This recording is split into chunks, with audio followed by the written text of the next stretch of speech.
So I want to share some Dharma words. What inspired me, a koan that kind of came to me earlier today that I'd like to sort of use as my launch pad is Book of Equanimity, case 4. The world honored one points to the ground. It's a short one. As the world honored one was walking with the congregation, he pointed to the ground with his finger and said, "This spot is good to build a sanctuary." Indra, emperor of the gods, took a blade of grass, stuck it in the ground, and said, "The sanctuary is built." The world honored one smiled. In the version of this that Shishin Roshi uses, actually that last line is, "The world honored one smiled faintly," which adds a little bit of nuance to the Buddha's response. Yeah. So I want to read the verse, the appreciatory verse, which I believe is by Hongzhi.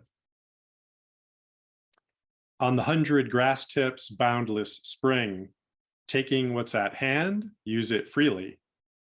Buddha's 16-foot golden body of manifold merit, spontaneously extending a hand, enters the red dust. Within the dust, he can be host, coming from another world. Naturally, he's a guest. Wherever you are, be content with your role. Dislike not those more adept than you."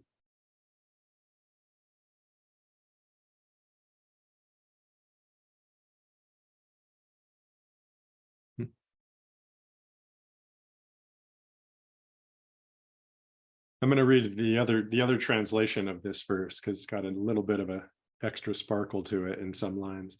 "The boundless spring on the 100 plants, picking up what comes to hand, he uses it knowingly. The 16-foot golden body, a collection of virtuous qualities, casually leads him by the hand into the red dust, able to be master in the dusts. From outside creation, a guest shows up. Everywhere life is sufficient in its way, no matter if one is not as clever as others."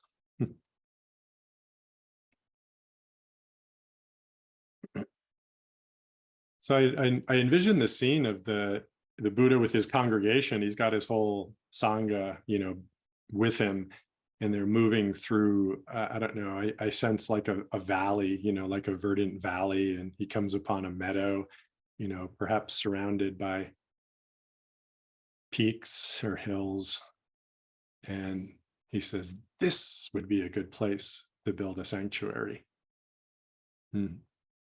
I think of what I heard about Trungpa Rinpoche when he was there in Colorado, and they were looking for land to build what became the Rocky Mountain Shambhala Center up in Red Feather Lakes, and let's see, it was they were looking for land, and they were looking for land, and then they came upon this plot that was available, and it had a certain kind of energy to it, and he said, "This is it, this is where we're building the stupa, right here." It was a geomantic vision of his to do that, and I'm sure that was really true. The energy of that place was profound, and that was the perfect place for him to create that energy center of that stupa, which has been host to Dharma practice and Dharma energies for decades now, right? For those, some of you I know have been there, and if you've ever been there, you can feel the power of that place and the power of that stupa. So, I can see the Buddha, doing something similar here. And the god Empress Indra comes and says, plucks down that blade of grass and says, "It is built." And then the Buddha smiles faintly, at this. So does it have to be someplace special? And does it have to be someplace special? As soon as that thought arises in the mind, then we're weighing places off against each other. Well, this is special. Well, this one isn't special enough, right? So instantly we're separate from the sacredness of where we sit, right here. There, and that's what Indra is bringing alive. Here it is. It is built. There's no separation in space, right? This space is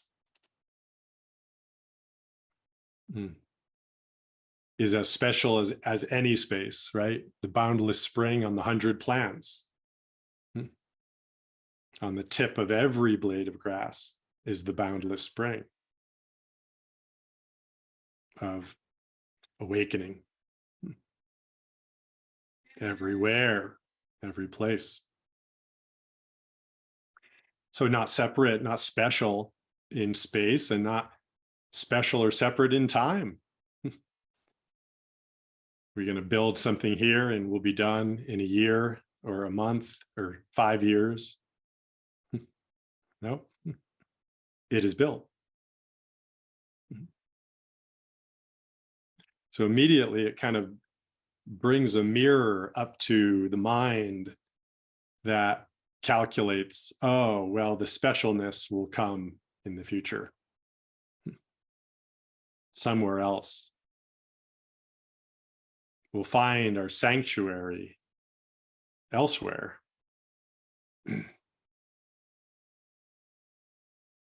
I'll have to drive down to the Shambhala Center and get up into that room in order to really find the sanctuary.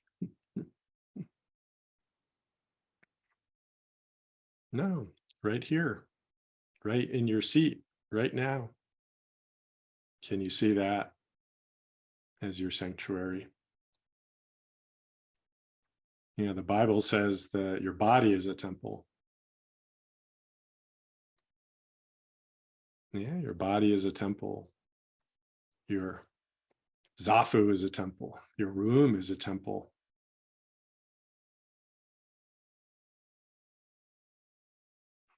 These separations that we make, even between the living and the dead.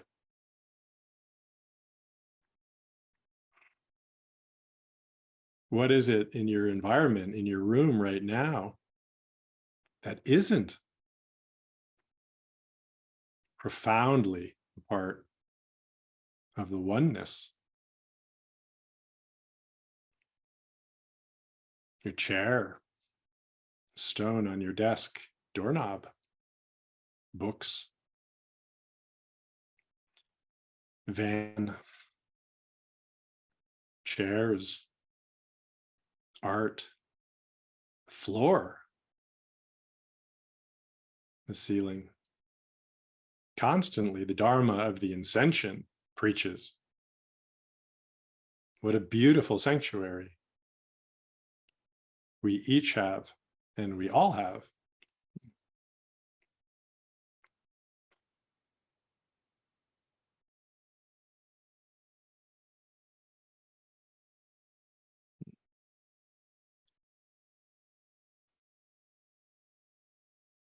So I find in this, the last line, the Buddha smiled faintly. There's like a recognition and an approval of Indra's placing of the grass, and there's also maybe a little bit of, oh, really? maybe even that you've said too much. Maybe putting too fine a point on it.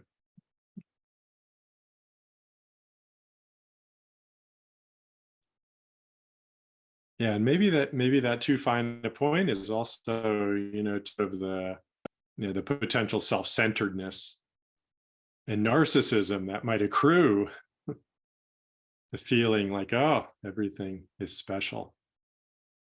Me. Everything about me right now is special. Let's watch out for that too.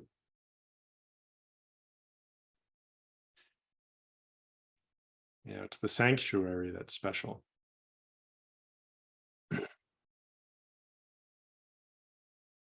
So watch out for the ego that's making these discriminations, and then the ego that is proud of itself for not making those discriminations. Right? The final words of the verse. Wherever you are, be content with your role. Dislike not those more adept than you. Wherever you are, be content with your role. That goes along with the specialness of each moment, each place that you find yourself in, is to be content with that, not add anything extra and not create some sense of its lack. The other translation of the verse on this line is, everywhere life is sufficient in its way.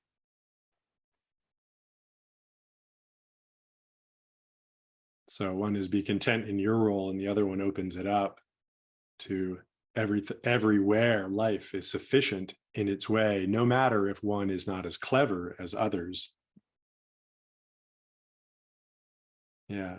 It's such a solace, to hear these words. I love this expression of Hongzhi. Everywhere life is sufficient in its way. Yeah, so that valley was perfect. But then we look out and we see, war and discrimination and horrible abuse of power and inequity and suffering, throughout society, throughout our institutions, and in our families, in ourselves. Right? Can we see that everywhere life is sufficient in its way?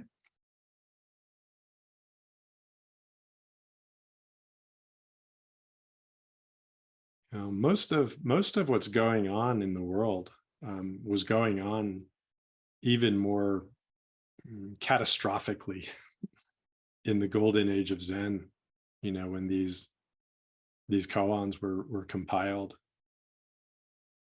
There was warlords were moving through, and there was a lot of violence and abuse, and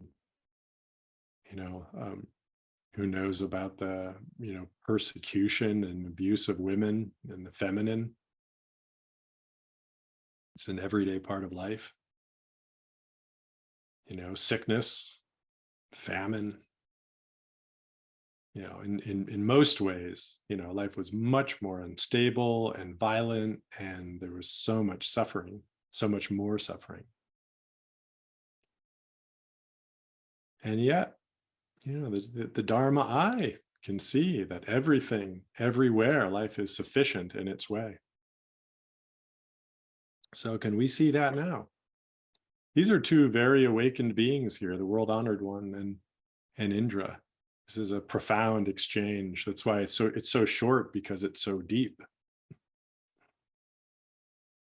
It's really an encouragement to cultivate that Dharma eye, which can really see that. Here it is. Here's the sanctuary.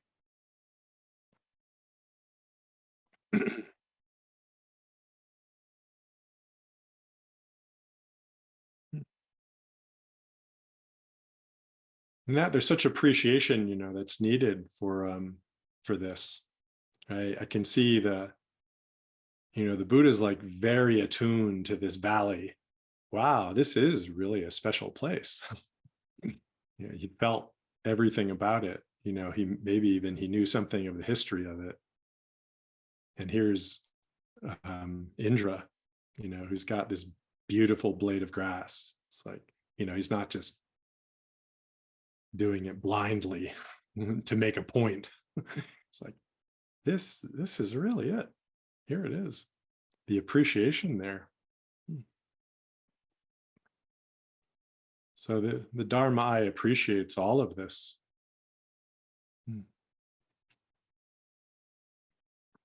In this context, I wanted to share a solidarity statement that our board created, the Eon Zen board created, to make a statement about our solidarity and oneness with other peoples, with all peoples.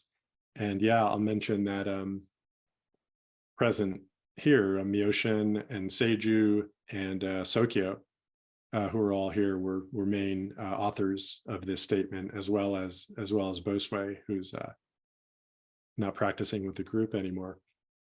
So I'd like to read it. We've been planning to read it for a few weeks, and I feel this is the right occasion to do so. So thank you for your attention on this. Eon Zen Center Statement of Solidarity.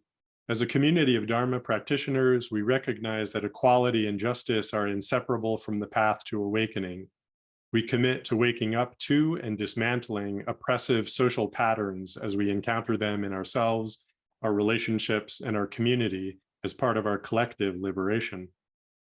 We take responsibility for the racism and racial injustice in our communities and acknowledge the privilege of whiteness and oppression of structural racism in our society.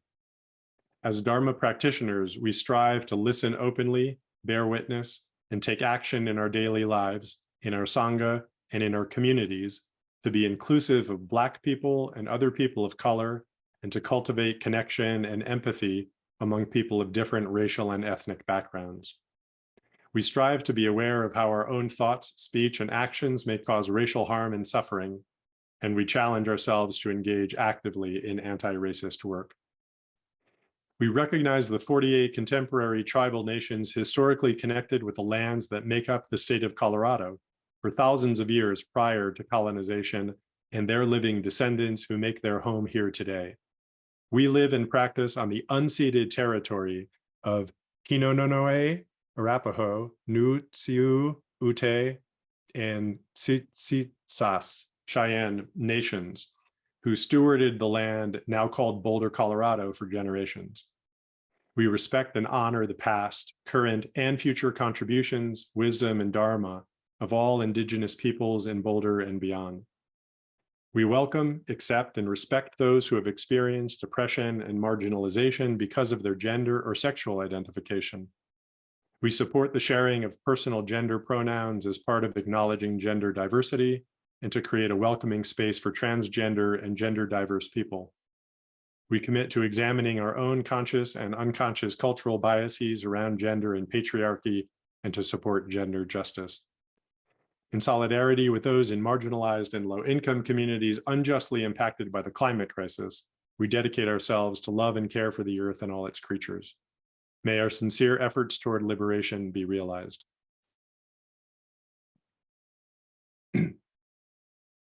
We also have actions. We've listed actions that we have taken or are continuing to take in support of this statement. And I won't read those now, but those will be available on the website as we post this.